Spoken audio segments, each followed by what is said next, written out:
some people have been saying that, ever since we lost Kian, we lost Mason, there's a better balance to the team, right? Is that something you guys see that as a solution, or it's that's too as a simple analysis to what's going on and turning us around? Okay. So I think I said that also in the previous episodes that maybe there's a chance to involve more people now because the rotations would demand it.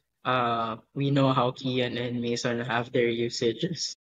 It's pretty much a given. That's why they went to Lasal. Yeah, the balance looks better now, but I would still rather have both of them, of course, than none of them. But this is the cards we're dealt, right? So we just have to make the most of it. And the players who are stepping up in their absence are making the most of it. Yun.